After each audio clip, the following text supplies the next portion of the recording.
ketika membawa anak kecil atau bahkan sampai menggendongnya. Bahkan kemarin kita sudah membahas yang terkait bagaimana respon Nabi Muhammad SAW ketika mendapatkan salam dari sahabatnya tatkala beliau sedang melaksanakan sholat. Ternyata tidak serta-merta melarang atau memarahi setelah beres sholat dicarikan. Itu apa gitu, abdi teh nuju sholat. Itu sopan. Ketika kita ngobrol sama orang aja, begitu ada orang lain mungkin ya yang istilahnya mengganggu terhadap percakapan kita, itu sudah tidak etis. Apalagi ini sedang bermunajat kepada Allah di dalam sholat, udah gitu malah diberi salam. Nah, tapi Nabi Muhammad SAW ternyata memberikan satu kaidah.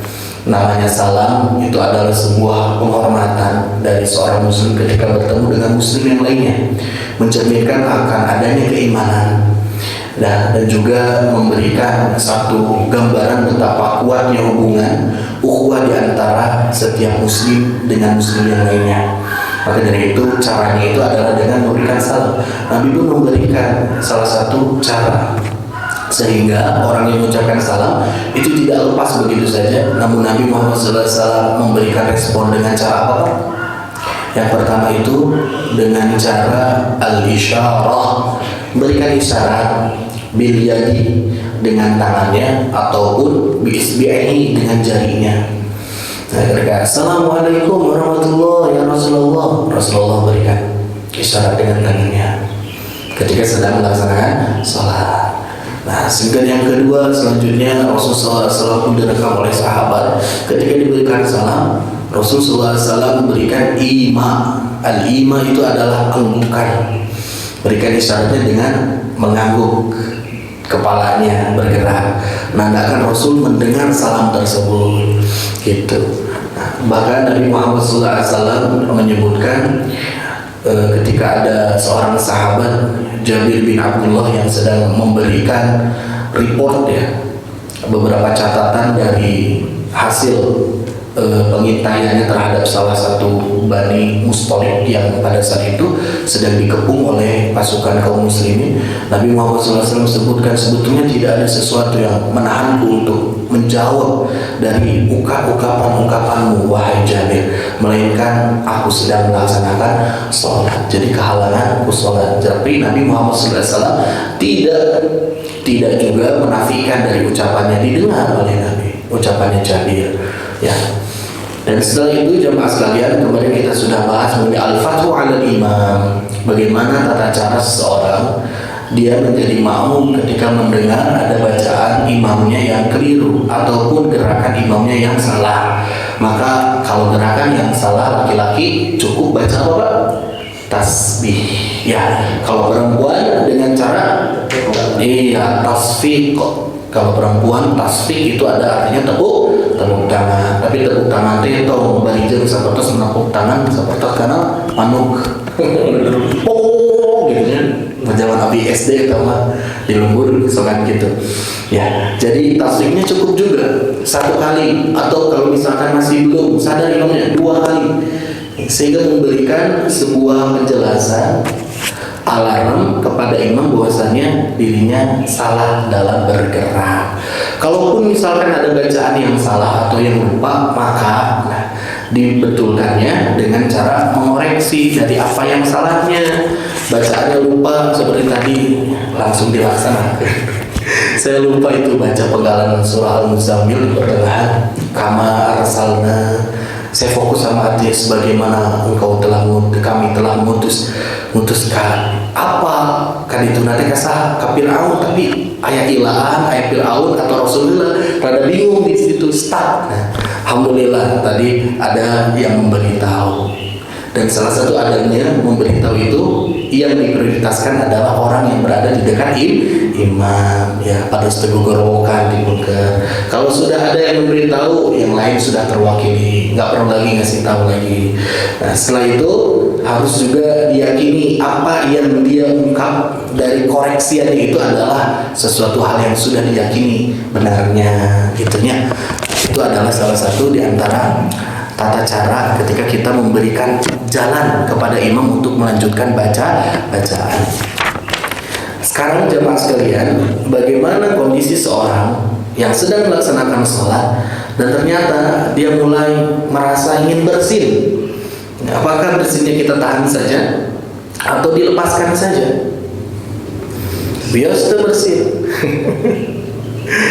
Nyaku mawe nguapnya heuai, bios teu heuai dalam sholat. Nah, berbeda status antara heuai sareng bersin, Pak. Karena Allah Subhanahu wa taala, kata Nabi, digambarkan innallaha yuhibbul muttas. Nabi Muhammad SAW mengungkapkan Allah itu suka sama orang yang bersin, gitu.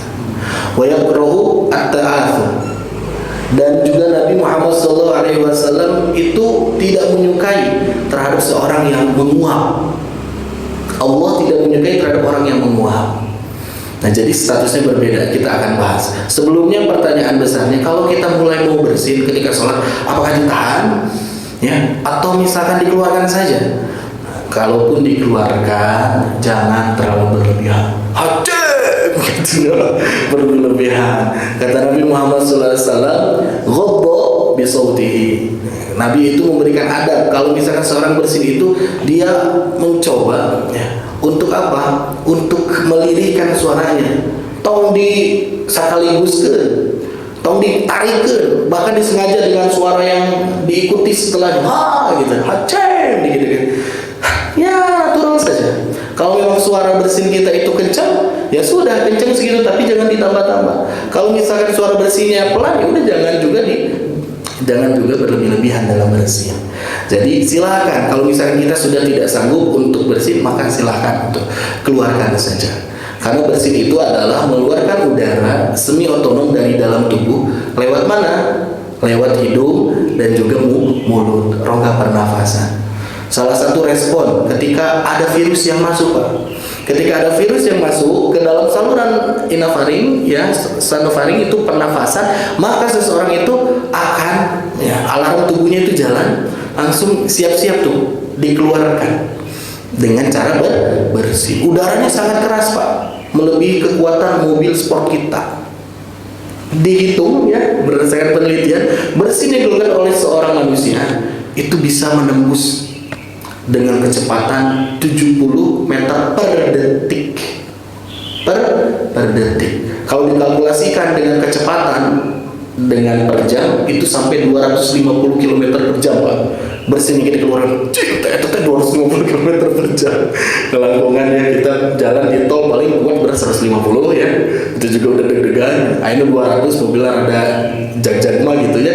Ini 250 loh, melebihi kekuatan dari mesin 2000 cc itu.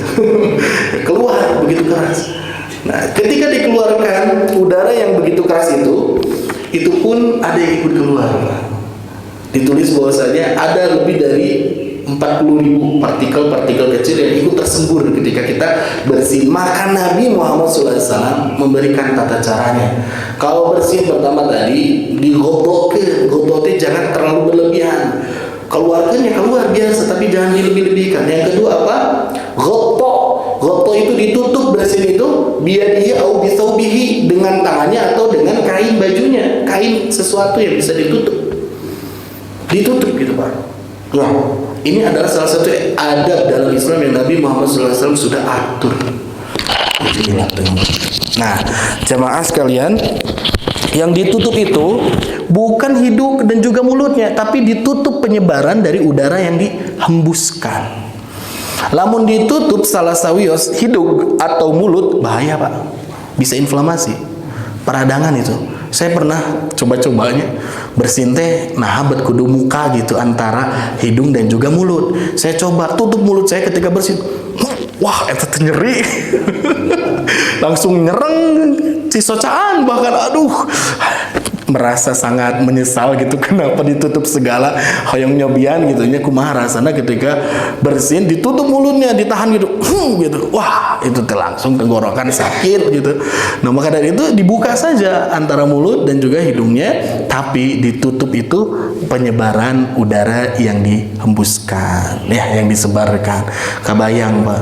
Nah, maka dari itu kalau misalkan kita bersin, ada orang di depan, maka cari celah agar tidak menyembur ke orang yang di depan. ke kanan atau ke kiri.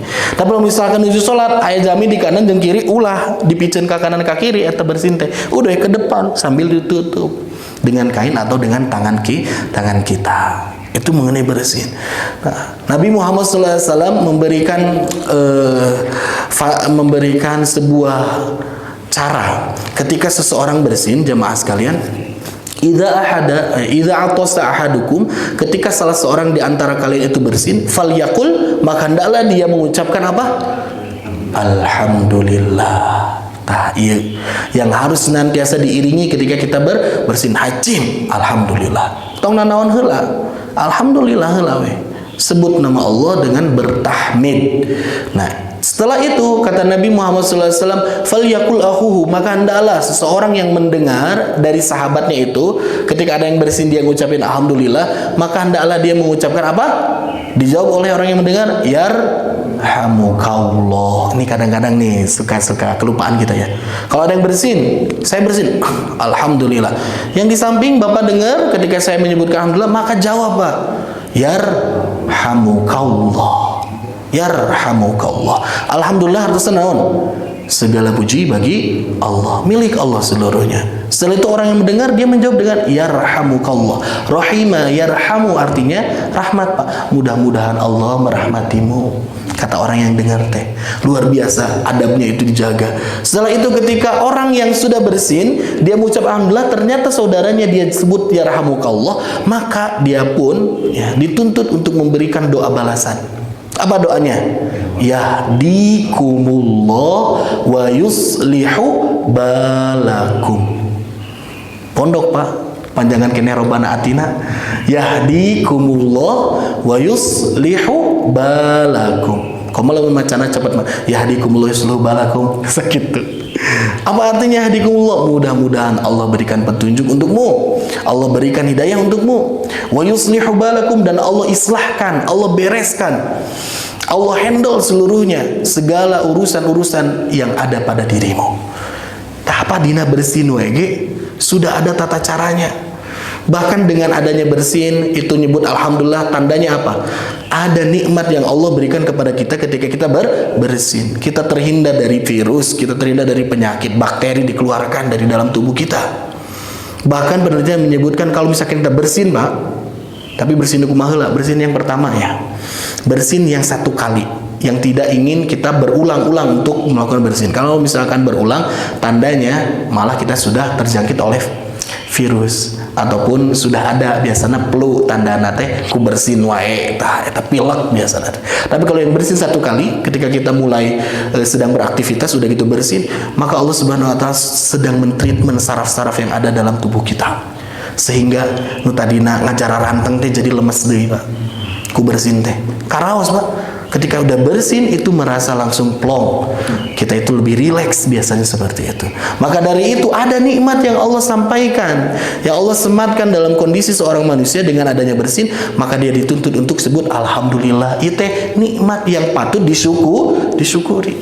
Bersin we nu alit kudu disyukuri, apalagi nikmat yang besar jemaah sekalian. Ya, nikmat yang besar. Hitut we nu kadangkala itu sebuah hal yang buruk ya, suatu hal yang buruk bagi orang lain, tapi untuk dirinya itu sesuatu hal yang bagus Pak. Komodi lo misalkan beres operasi, lamun can itu teh bahaya itu teh, dokter teh naros pertama kali kepada yang menunggu pasien, gimana tos bobos tak aja gitu, udah gendut belum, itu menandakan bahwasanya kondisi tubuhnya itu berarti menunjukkan sesuatu hal yang baik ketika kentut, walaupun dirasa oleh orang lain ya gitu teh we rasa namanya komodei misalkan tak eswan tenang, kadang-kadang yang hilang suaranya itu lebih menusuk gitu. Sama seperti kalau ibu-ibu lagi bergosip Pak, kalau ngomongnya masih dengan suara yang kencang, ngobrolnya masih terbahak-bahak, berarti konten isi dari gosipnya itu masih sesuatu yang biasa. Tapi lamun tos ngaharewos serius nah gitu, bari jeung ada kerlingan mata, wah eta teh tandana nu diobrolkeun teh serius gitu. Nah, jadi jamaah sekalian, hal yang kecil saja berupa nikmat itu harus kita syukuri. Salah satu hal yang paling ringan apa? Dengan lisan kita alhamdulillah. Nah, setelah itu ada orang yang mendengar. Ada sahabatnya, dia bersin, dapat nikmat dari Allah, udah gitu menyebutkan alhamdulillah. Maka didoakan, ya rahmukallah, mudah-mudahan Allah berikan rahmat. Karena apa? Karena kamu sudah bersyukur kepada Allah dengan nikmat yang kecil itu. Luar biasanya orang yang didoakan, mudah-mudahan dirahmati, dia pun mendoakan balik. Mudah-mudahan Allah berikan petunjuk dan Allah bereskan seluruh urusan-urusanmu. Dalam bersin saja Pak, gitu. Kumaha tuh tata carana loh, misalkan ada yang bersinnya satu orang, tapi dia nggak nyebut alhamdulillah. Apakah kita yang mendengar bersinnya itu dituntut untuk memberikan doa yarhamukallah? Katuntut Pak kita Pak. Misalkan saya bersin, Pak Cim, nah teh suara hamdalahan misalkan ya. Apakah kita dituntut untuk jawab yarhamukallah gitu? Atau sengaja nyindiran yarhamukallah gitu karena kita nggak sebutin alhamdulillah, gimana ya? Jadi Bapak sekalian, kita dituntut untuk menjawab dengan yarhamukallah kalau yang bersinnya ngucapin hamdalah. Kalau yang bersihnya tidak berucap hamdalah, maka tidak perlu menyebutkan yarhamukallah. Nah begitu, ya memang gitu. Nabi Muhammad SAW punya dua sahabat yang bersin. Hajim pertama, alhamdulillah, ku Nabi yarhamukallah. Yang kedua, ada yang bersin, hajim tapi nggak nyebutin apa-apa.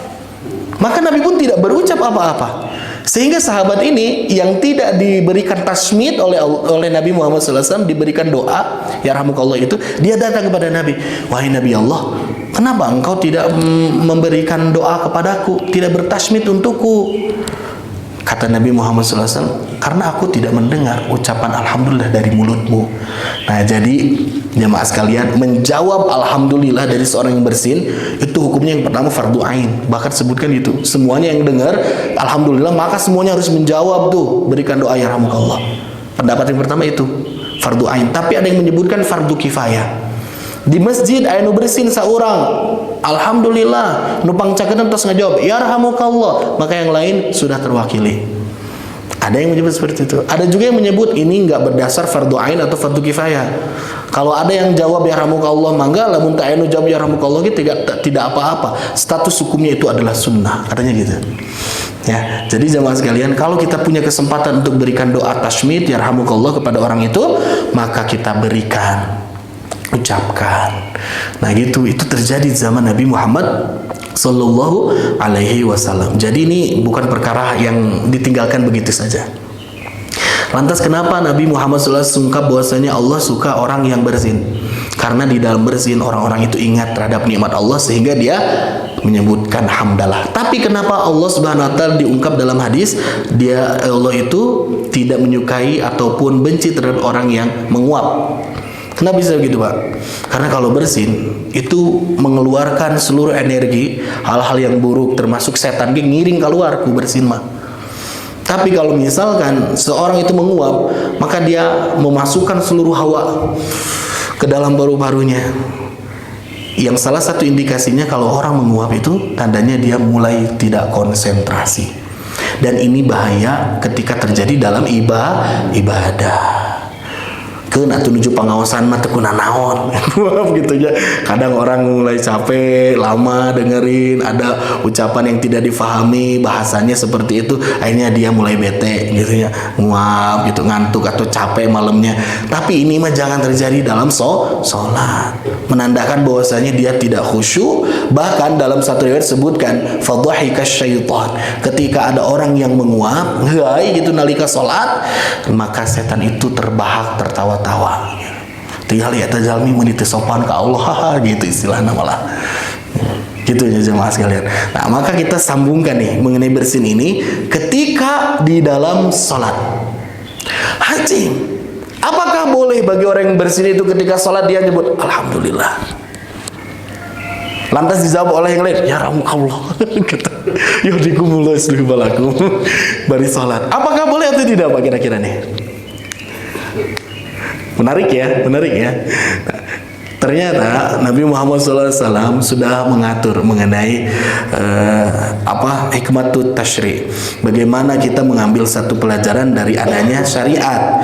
Ya, dihubungkan antara orang yang bersin, apakah dia boleh untuk mengucapkan hamdalah ketika sholatnya karena disebabkan bersin atau tidak. Nah, ini terjadi di zaman Nabi Muhammad SAW.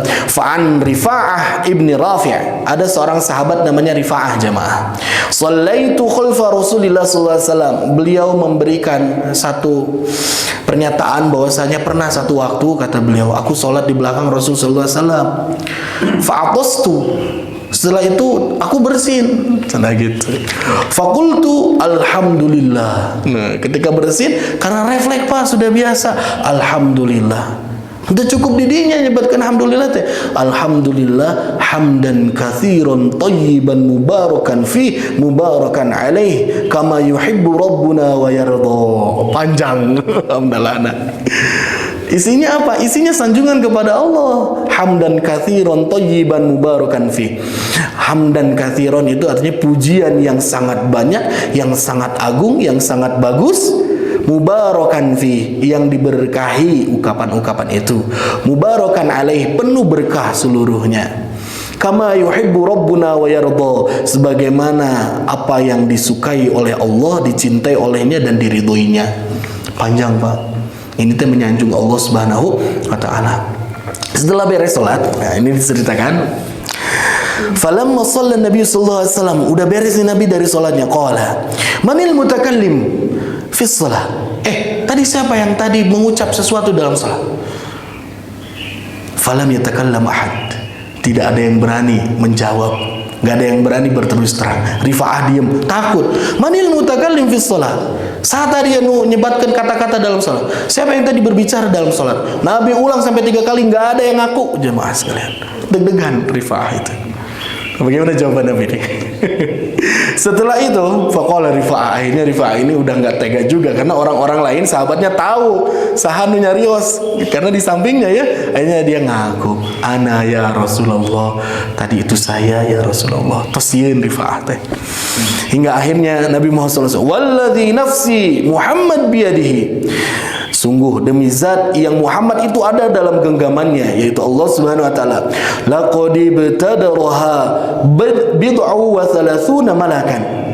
Sungguh tadi para malaikat itu berebut, sebanyak 30 lebih dari malaikat itu berebut, ayyuhum yas'adu biha, siapa di antara mereka yang pertama kali ingin mencatat dan mengambil amal itu kepada Allah Subhanahu wa taala. Berebut ternyata jemaah sekalian. Tandanya apa? Bukan hanya boleh, tapi ternyata itu membuat malaikat jadi berlomba-lomba untuk ingin mencatatkan di antara malaikat yang lain. Kata Nabi itu. Jadi jemaah sekalian, kalau bersin jangan ragu. Udah ungkap aja alhamdulillah, alhamdulillah. Badai rada panjang mangga, tapi syaratnya tong gogorowoka. Tong aja teh hajib alhamdulillah hamdan katsiran thayyiban. Bahaya ngaganggu imam. Da ieu Rifa'ah juga membacanya itu dengan suara yang lirih. Ngaharewos lah istilah kita mah. Hajib alhamdulillah hamdan katsiran thayyiban.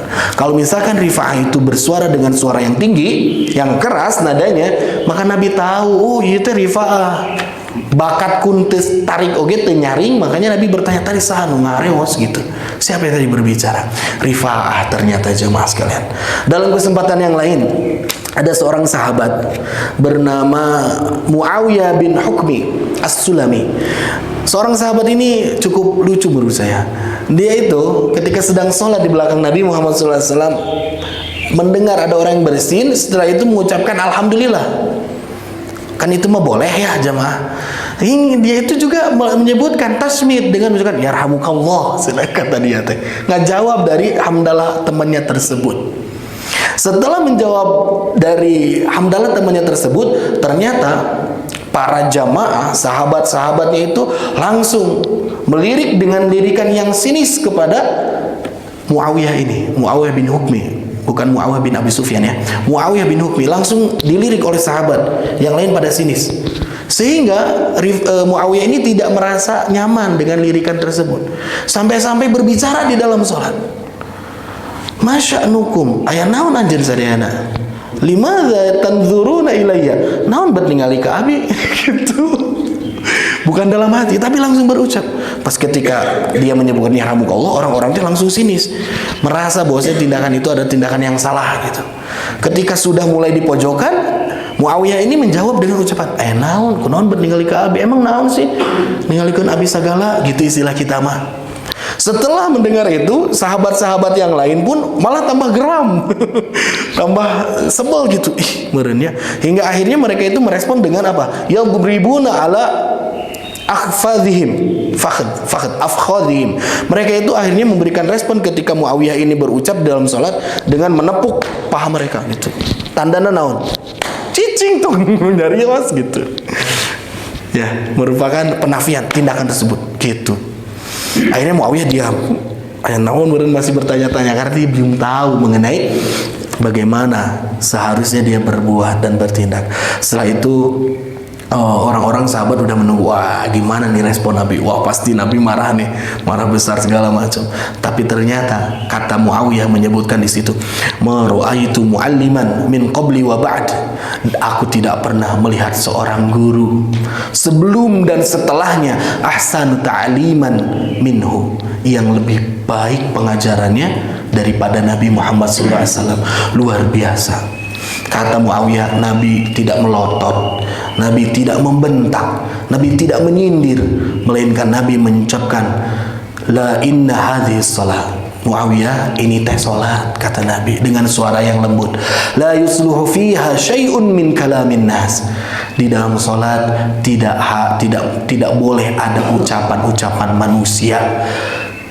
Inna ma huwa takbir, karena di dalam salat itu yang diperbolehkan dari ucapan manusia hanyalah takbir, at-tasbih, tasbih, wa qiraatul Quran, dan juga bacaan Al-Quran. Kata Nabi teh gitu. Dengan lembutnya Nabi itu nyarekan gitu. Naon tadi anjeun salat balik tidak. Tapi dengan memberikan penjelasan yang semestinya.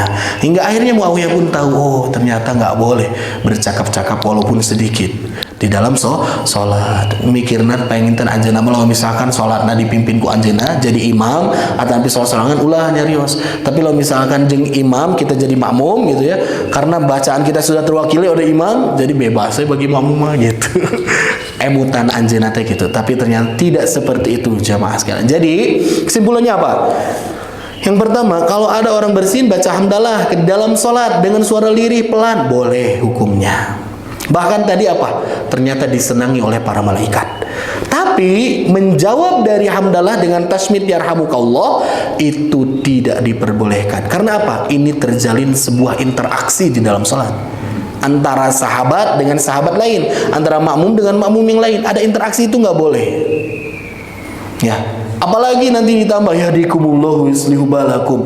Oh atuh genjleung ke salat teh moal bakal leres. Mending kalau misalkan dalam satu kali salat yang bersin cuma satu orang. Lalu bersin aya 10, Pak.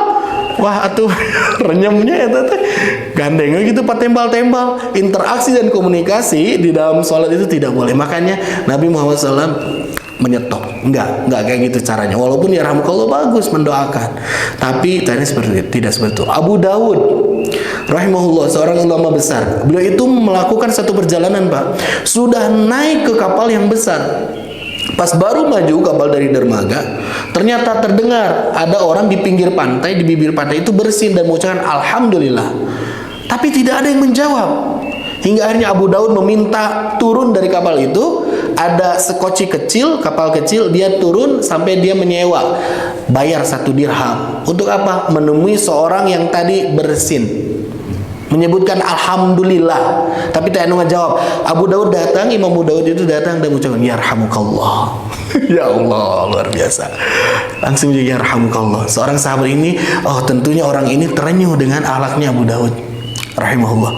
Imam ini akhirnya diberikan doa kembali, yahdikumullahu yuslihu balakum ya Syekh. Luar biasa. Saking pentingnya kita menjawab ketika ada orang yang menyebutkan hamdalah ketika bersin, tapi entong pami nuju salat. Cara yang kedua agar sunnah ini terjaga dan terpelihara dengan baik, bagaimana atuh ketika ada orang bersin tapi tidak mengucapkan alhamdulillah? Maka bisa sebagaimana seorang ulama zaman dulu memberikan trik ya. Aya nu bersin, Hacim. Udah gitu kita dekati. Kalau yang bersin teh harus baca apa sih gitu. Dengan bertanya. Sehingga orang itu akan mengucapkan alhamdulillah gitu. Sehingga nanti jawab yarhamukallah. Sehingga ada timbal balik dari doa yang begitu indah ini jamaah sekalian. Ya, penting ini Pak. Terkadang kita mah bersin we unggul, bahkan anu bersin anu sampingnya sini wah geus menuju batuk ya, nuju flu sigana menuju musim karwas kieu sok rada deg-degan gitu ya. Ya, jangan sampai paranoid seperti itu. Ada sisi sunnah yang harus kita jalankan. Heula cekap sakitu jamaah sekalian, ini mengenai bersin dan adab-adabnya. Insyaallah nanti kita akan lanjutkan mengenai bab ya, mengenai al-qiraah minal mushaf, bagaimana status ketika orang sholat itu dia langsung baca mushaf Al-Qur'an. Ya, baca mushaf. Kalau zaman sekarang bisa dikiaskan dengan Android yang ada Qurannya, Quran Android ya, buka Quran Android sambil sholat sambil baca Quran secara langsung, tidak dari hafalan dan juga tidak dari ingatan. Dan bagaimana status sholat seseorang ketika syughulul qalbi, hatinya itu sedang mulai sibuk bi ghairi a'malis shalah, dengan tindakan, dengan sesuatu di luar amalan-amalan sholat. Kumaha ya, sholat mikiran hutang, sholat mikiran sesuatu, sholat mikiran perkara permasalahan yang sulit. Bagaimana nanti status hukum sholatnya untuk masalah yang seperti itu? Insya Allah kita akan bahas pada pertemuan-pertemuan yang akan datang. Mudah-mudahan Allah Subhanahu Wa Taala panjangkan usia kita dalam ketaatan, berikan spirit ya, berikan semangat sehingga kita mampu untuk menggapai husnul khotimah dari penghujung hidup kita. Amin ya Allah ya Rabbal Alamin. Barangkali ada yang ingin tambahkan atau ditanyakan, waktu dan tempat dipersilahkan. Mangga Pak Agus, nanti Pak Edi ya. Silakan Pak. Pada prinsipnya tadi bersin kan, kalau dari kesehatan kan mekanisme tubuh untuk melindungi dari penyakit virus atau selain bersin, Ustaz kan sebetulnya ada sejumlah hal yang mirip ya, misalnya meludah, kemudian juga mengeluarkan kotoran dari hidung, apa namanya? Kemudian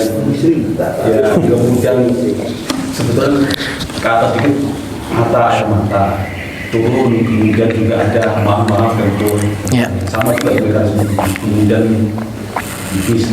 Kalau dari sisi adab Islam, kenapa hanya bersin dan yang lain bagaimana, apa ada atau tidak? Ya, terima kasih ya pertanyaannya. Yang pertama, yang pendek yang saya tahu Pak, dari beberapa sistem yang mungkin terjadi dalam tubuh kita secara alamiah dan natural, itu yang dibahas itu pertama itu bersin. Kalau misalkan seseorang menguap, bahkan kalau menguap itu Nabi Muhammad SAW meminta agar tahan sekuat mungkin, agar tidak sampai menguap. Kalaupun misalkan menguap, tutup mulutnya, jadi nanti dibuka gitu. Karena kalau menguap tidak masalah Pak, nutup mulut ketika menguap tidak ada masalah. Tapi kalau bersin bahaya, tutup mulutnya gitu. Bahkan kalau dalam salat sama juga, ditutup juga untuk memberikan adab yang baik terhadap Allah Subhanahu wa Ta'ala. Status hukum bagi kentut mah sudah jelas ya, membatalkan ibadah, membatalkan ini. Tapi tidak ada apa ya, satu isyarat yang lebih khusus bagaimana harusnya ketika kentut, apakah sebut alhamdulillah itu gitunya. Ya, tapi tidak seperti itu secara langsung. Kan kalau bersin ya langsung spontan gitu kita sebutkan syukur kita. Tapi kalau misalkan dengan kentut tidak ada anjuran, tapi tidak mengapa juga menurut saya ketika kita bersyukur kepada Allah karena kita meyakini ada mekanisme tubuh yang berjalan dengan baik dalam tubuh kita. Jadi silahkan. Secara umum kan kita menyebut alhamdulillah itu dimanapun tempatnya Pak. Boleh selama ada nikmat yang kita rasakan dan itu suatu hal yang baik. Ketika menangis, apakah kita harus menyebutkan suatu astagfirullah, nangis, Kalau menurut saya nangis itu adalah sebuah respon yang ada dalam hati ketika bergejolak sampai timbulnya air mata yang keluar. Jadi ada dulu sesuatu. Nangisnya karena apa? Kalau nangis karena ingat dosa, nangis karena sedih dan dibarengi dengan tawakal kepada Allah Subhanahu wa Ta'ala, saya rasa itu sudah cukup. Tapi ketika nangis sendiri tidak perlu menunjuk alhamdulillah air mata keluar segala macam. Ya.